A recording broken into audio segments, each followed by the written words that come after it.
Hi guys, welcome to revision time. आज है 23 मई 2024। आज के करंट अफेयर चलिए हम स्टार्ट करते हैं। ये वीडियो अगर आप सभी को हेल्पफुल लगे तो इसे लाइक कर दीजिएगा। चैनल भी सब्सक्राइब कर लीजिए। इस तरह की कम टाइम की डेली करंट अफेयर्स की वीडियो आपको हर दिन मिलते रहेंगे। तो चलिए शुरू करते हैं आज के करंट अफेयर्स के क्वेश्चन। मगर उससे पहले जान लेंगे 22 मई को पूछे गए क्वेश्चन का सही आंसर क्या है। क्वेश्चन था फ्रेंड्स, सीबीआई की स्थापना कब हुई थी? Option A 1991, option B 1963, option C 1948, option D 1975। इसका सही आंसर है ऑप्शन बी 1963 और इसका मुख्यालय नई दिल्ली में है। चलिए अब आज के करंट अफेयर्स हम स्टार्ट करते हैं।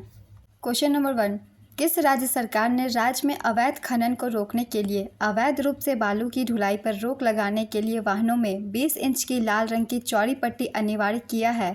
इसका आंसर है बिहार। बिहार खान और भूतत्व विभाग ने राज्य में अवैध खनन को रोकने के लिए एक नया आदेश जारी किया है।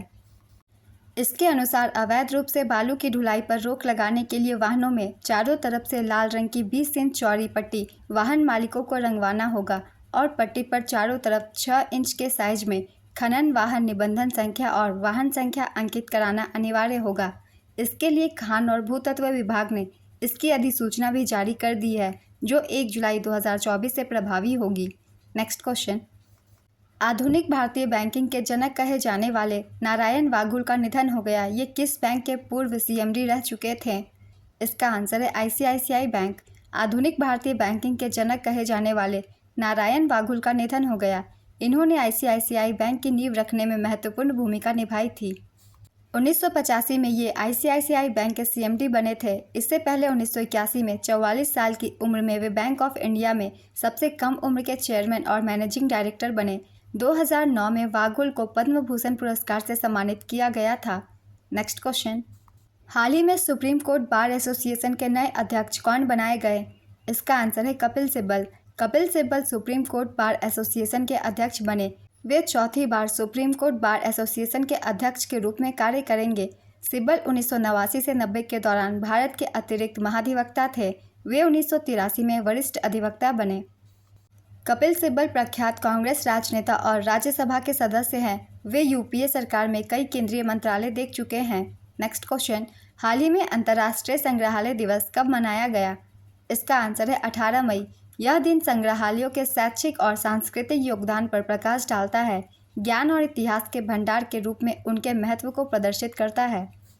इस वर्ष की theme museum for education and research है। नेक्स्ट क्वेश्चन, हाल ही में भारत सरकार ने बाढ़ से प्रभावित किस देश को $1 मिलियन की सैन्य सहायता दी है? इसका आंसर है केन्या। भारत सरकार ने हाल ही में बाढ़ से प्रभावित केन्या को $1 मिलियन यानी $10 लाख की सैन्य सहायता दी है। केन्या पूर्वी अफ्रीका में स्थित एक देश है। यहाँ की राजधानी नैरोबी है। इस देश का नाम माउंट केन्या पर रखा गया। Next question, Bharat Australia Indonesia त्रिपक्षीय समुद्री सुरक्षा कार्यशाला हाल ही में 15 से 17 मई 2024 तक कहाँ आयोजित किया गया? इसका आंसर है कोच्चि, केरल। भारत ऑस्ट्रेलिया इंडोनेशिया त्रिपक्षीय समुद्री सुरक्षा कार्यशाला का आयोजन हाल ही में कोच्चि, केरल में INS द्रोणाचार्य पर किया गया।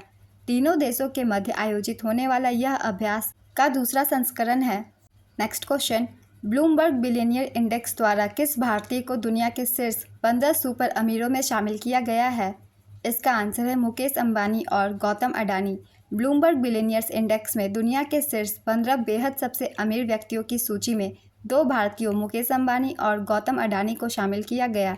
2023 में शॉर्ट सेलिंग के कारण अडानी की संपत्ति में गिरावट आई और वह शीर्ष 15 सुपर अमीरों की सूची से बाहर हो गए थे। इस लिस्ट में प्रत्येक व्यक्ति की नेटवर्थ $100 अरब या उससे अधिक है। सूची में पहले स्थान पर है बर्नार्ड अर्नाल्ड, इनकी संपत्ति $220 बिलियन। दूसरे स्थान पर है जेफ बेजोस, इनकी $207 बिलियन। तीसरे स्थान पर है एलन मस्क, इनकी $190 बिलियन। 12वां स्थान मिला है मुकेश अंबानी को, इनकी नेटवर्थ है $110 बिलियन। 14वें स्थान पर है गौतम अडानी, इनकी है $100 बिलियन। नेक्स्ट क्वेश्चन, हाल ही में किस देश ने 10 वर्षीय ब्लू रेजिडेंसी वीज़ा लॉन्च किया? इसका आंसर है यूएई। यूएई ने 10 वर्षीय ब्लू रेजिडेंसी वीज़ा लॉन्च किया। यूएई ने पर्यावरण संरक्षण को बढ़ावा देने की दिशा में एक महत्वपूर्ण कदम उठाते हुए पर्यावरण की सुरक्षा में महत्वपूर्ण योगदान देने वाले व्यक्तियों के लिए स्पेशल 10 वर्षीय ब्लू रेजिडेंसी वीज़ा सुविधा लॉन्च किया है। ब्लू रेसिडेंसी वीज़ा उन लोगों के लिए एक स्पेशल परमिट है जिन्होंने समुद्री जीवन, भूमि आधारित पारिस्थितिकी तंत्र, वायु गुणवत्ता, स्थिरता प्रौद्योगिकियों, परिपत्र अर्थव्यवस्था और अन्य क्षेत्र सहित विभिन्न पर्यावरणीय क्षेत्रों में असाधारण योगदान दिया है। नेक्स्ट क्वेश्चन, 5 जून 2024 को गंगा और उसकी सहायक नदियों को लक्षित कर प्लास्टिक मुक्त नदी अभियान कितने राज्यों में शुरू किया जाएगा? इसका आंसर है 7। गंगा नदी के तटों पर प्लास्टिक मुक्त नदी अभियान की 5 जून को शुरुआत होगी।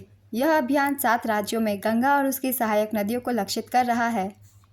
भारतीय वन्यजीव संस्थान, राष्ट्रीय स्वच्छ गंगा मिशन और social development for communities foundation द्वारा संयुक्त रूप से आयोजित है। यह स्थानीय लोगों को नदी जैव विविधता और मानव स्वास्थ्य पर प्लास्टिक के प्रभावों के बारे में शिक्षित करने पर केंद्रित है।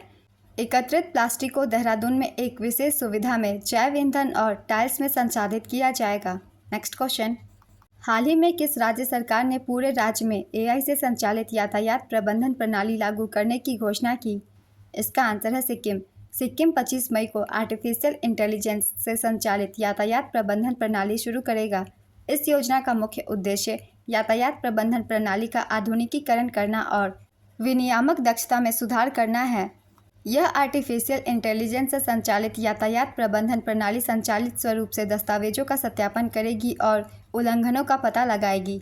नेक्स्ट क्वेश्चन, वर्ष 2027 में फीफा महिला विश्व कप की मेज़बानी कौन सा देश करेगा? इसका आंसर है ब्राज़ील। ब्राज़ील ने महिला विश्व कप 2027 की मेज़बानी के लिए बोली जीती है। ब्राज़ील इस टूर्नामेंट की मेज़बानी करने वाला पहला दक्षिण अमेरिकी देश होगा।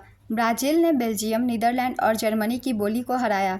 ब्राज़ील ने 119 वोटों के साथ जीत हासिल की, जबकि संयुक्त यूरोपीय प्रविष्टि के लिए 78 वोट मिले। फीफा की स्थापना 21 मई 1904 को पेरिस में हुई थी। इसका मुख्यालय ज्यूरिख, स्विट्जरलैंड में है। इसके वर्तमान अध्यक्ष गियानी इन्फेंटिनो हैं। नेक्स्ट क्वेश्चन, हाल ही में संयुक्त राष्ट्र द्वारा जारी 2024 विश्व वन्यजीव अपराध रिपोर्ट के अनुसार गैंडे के सींग का अवैध बाजार कितना रहा? इसका आंसर है 29%। हाल ही में ऑस्ट्रिया के वियना में ड्रग्स और अपराध पर संयुक्त राष्ट्र कार्यालय द्वारा विश्व वन्यजीव अपराध रिपोर्ट 2024 लॉन्च की गई। यह इस रिपोर्ट का तीसरा संस्करण है। इससे पहले यह 2020 और 2016 में जारी हुई थी। यह रिपोर्ट 2015 से 2021 के दौरान 162 देशों और क्षेत्रों में अवैध व्यापार का दस्तावेजीकरण है। इसके अनुसार इस अवधि में गैंडा और देवदार वैश्विक अवैध वन्यजीव व्यापार से सबसे अधिक प्रभावित होने वाले पशु और पौधों की प्रजातियां हैं। इसके अतिरिक्त गैंडे के सींग का बाजार सबसे बड़ा 29%, पेंगोलिन स्केल 28% और हाथी के दांत 15% रहा। नेक्स्ट क्वेश्चन, हालिया जारी मूडीज रेटिंग्स के अनुसार वित्त वर्ष 2024-25 में भारतीय अर्थव्यवस्था की वृद्धि दर कितना प्रतिशत रहने का अनुमान है? इसका आंसर है 6.6%। हाल ही में रेटिंग एजेंसी मूडीज ने वित्त वर्ष 2024-25 में भारतीय अर्थव्यवस्था की वृद्धि दर 6.6% रहने का अनुमान लगाया है। साथ ही अगले वित्त वर्ष 2025-26 में 6.2% की दर से वृद्धि करने का आकलन किया है। नेक्स्ट क्वेश्चन, हाल ही में अपने सभी ग्लेशियर खोने वाला विश्व का पहला देश कौन सा बना? इसका आंसर है वेनेजुएला। वेनेजुएला अपने सभी ग्लेशियर खोने वाला पहला देश बना। वेनेजुएला के आखिरी ग्लेशियर के गायब होने से यह अपनी सभी बर्फ संरचनाओं के पूरी तरह पिघलने का गवाह बनने वाला पहला देश बन गया। 1910 में वेनेजुएला में 6 ग्लेशियर थे जो 1000 वर्ग किलोमीटर क्षेत्र में फैले हुए थे। आज ये बर्फ के अवशेष मात्र रह गए हैं, जो अब ग्लेशियर वर्गीकरण के मानदंडों को पूरा नहीं करते हैं। पिछले 5 वर्षों में किए गए शोध से पता चला है कि वेनेजुएला में ग्लेशियर कवरेज में 1953 से 2019 तक 98% गिरावट आई है। नेक्स्ट क्वेश्चन, मई 2024 में NSG और USSOF द्वारा कहां पर संयुक्त आतंकवाद विरोधी अभ्यास तर्कस आयोजित किया गया? इसका आंसर है कोलकाता। भारत और अमेरिका के स्पेशल फोर्सेज ने तर्कस नामक अभ्यास कोलकाता में किया। राष्ट्रीय सुरक्षा गार्ड और अमेरिकी विशेष अभियान बल वार्षिक अभ्यास तर्कस के हिस्से के रूप में कोलकाता में संयुक्त आतंकवाद विरोधी मॉक ड्रिल का आयोजन कर रहे हैं। इस अभ्यास का उद्देश्य शहरी आतंकवाद विरोधी परिदृश्यों में अंतर संचालनीयता, समन्वय और द्विपक्षीय सहयोग को बढ़ावा देना है। आज के करंट अफेयर्स के क्वेश्चन कंप्लीट होते हैं फ्रेंड्स। चलिए अब आज का क्वेश्चन देखते हैं क्या है। सुप्रीम कोर्ट बार एसोसिएशन के नए अध्यक्ष कौन बनाए गए? Option A P Chidambaram, option B Kapil Sibal, option C N Venugopal, option D Dilip Sanghani. अपना आंसर गेस कीजिए या फिर कमेंट बॉक्स में दीजिए। ये वीडियो अगर आप सभी को हेल्पफुल लगे तो इसे लाइक कर दीजिएगा, चैनल भी सब्सक्राइब कर लीजिए। इस तरह की कम टाइम की डेली करंट अफेयर्स की वीडियो आपको हर दिन मिलते रहेंगे। फिर मिलते हैं नेक्स्ट वीडियो के साथ। आप सभी को थैंक यू।